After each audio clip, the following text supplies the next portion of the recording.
দুটো সাপ নিয়ে আসছি এখানে একটু দেখাবার জন্য, কারণ 1884 ফুটের সাপের ভিতরে এটাও কিন্তু একটা ভয়ভীত সাপ।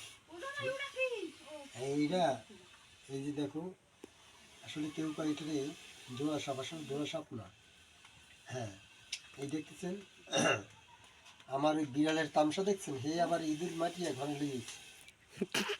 হ্যাঁ হ্যাঁ, এই যে বিড়ালে ইঁদুর মাটিয়ে ঘরে নিয়ে গেছে। এই বিড়ালে কিন্তু ইঁদুর কিন্তু হাতে দেবেন বাটব। এই একটা ভিডিও করি, ভিডিও বানানি আমার লোক নাই, তাহলে ভিডিও। হ্যাঁ, আসলে ভিডিও গুলো এই দেখেন, আসলে সাপ তো সাপ খাইয়ে বাচ্চা প্রাণী করে হাজার করে, সাপ কিন্তু তার আপন না।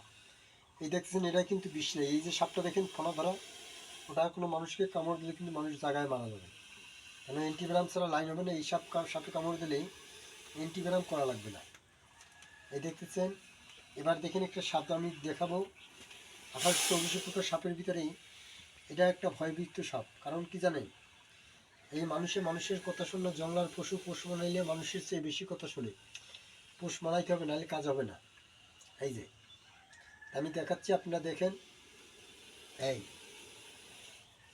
আসলে সাপ, কেন সাপ কিন্তু কথা বলতে পারে না। আসলে সাপ, এই দেখেন, এই যে দেখেন সাপ কীভাবে ভয় ভয় ভয় দিচ্ছে মানুষকে।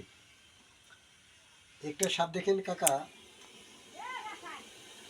এই তা ভালো থাকুন, সুস্থ থাকুন। আসসালামু আলাইকুম রহমতুল্লাহ বরকাতু। 2 মিনিটের কাট দিতে হবে। এই যে আসলে আপনারা ধরতে যাবেন না, আবার ধরতে গেলে কিন্তু মারা যাবেন গায়ে, দেখছেন কিন্তু ঠ্যাং পচাই কষ্ট করে মারে, কত বড় ব্যাক করলো ব্যাক। এই যে দেখছেন, হ্যাঁ হ্যাঁ হ্যাঁ, এই এই এই